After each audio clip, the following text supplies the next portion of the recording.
I've talked about practicing being the best way to get better at Eternal Return, but there's a few things you can do outside of playing the game to help you improve as a player. What's poppin', everyone? It's your boy Levi, and we're going to look at the best Eternal Return resources that can help you improve your play. Starting off with the match history replay function. This one is already well known, but it's going to set up my second resource, so we're going to touch on it really quick. The match history replay feature can be used to watch any game as long as it's from the current patch. Replays are scrapped every time there's an update, so if you ever want to look back on a game, be sure to check it out before it's gone. Next up is DAC.gg. DAC is the go-to website for Eternal Return. You're going to want to head over to DAC.gg and click the Eternal Return button. Once there, you'll be presented with some tabs at the top. One of the best features of DAC is the Masters tab. Here you can see the best players of each character globally. You can also filter to what mode you prefer and how you like to sort and what season. I recommend by tier. Once you find a top player, click their name and go to their profile. At their profile, grab the match ID for the game that you want to watch and put it into the match history replay I showed off earlier. Watching top players is a great way to learn some tips and tricks about your character and the game itself.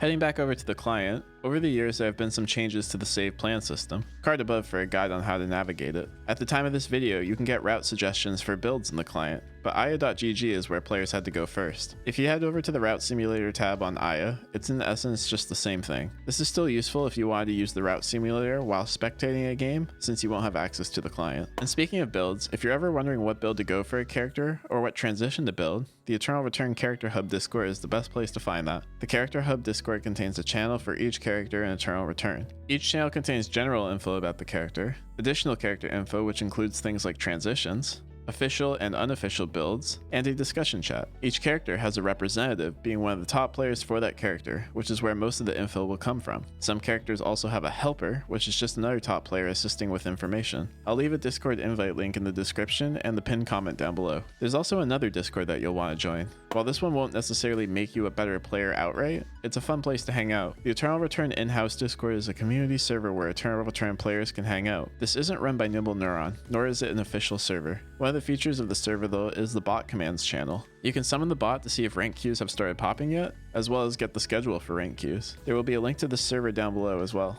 A really underrated resource, especially for new players, is the Eternal Return interactive map. If you head over to ERBSmap.com, you'll be greeted with an interactive map of Lumia Island. This one I don't see typically get talked about ever. Here you can get an idea of where everything is on the map. This is a really good tool if you're a newer player to have open during your game. If you set the filter to boxes, you can see all the different loot distributions per zone. The colors indicate which boxes are a loot cluster, and the numbers indicate the amount of items in said box. White are the one-off boxes per zone that contain excess items. Don't mistake these for a cluster. Filter by animals to see the animal spawns, as well as the androids' locations and Wikiline. If you filter the spawns, these will be where you spawn at the start of game or where you spawn off a hyperloop. They are colored to match the loot clusters they are assigned to. Filter by collectibles to see the environmental items. This consists of water, fish, potatoes, and flowers, as well as the meteorite and tree of life locations. Note that this excludes the branches and rocks, and that's probably just because they're everywhere on the map and it would be really cluttered. And finally, filter to supplies to see different airdrop boxes. Click any of the supply drops to see what items they can possibly contain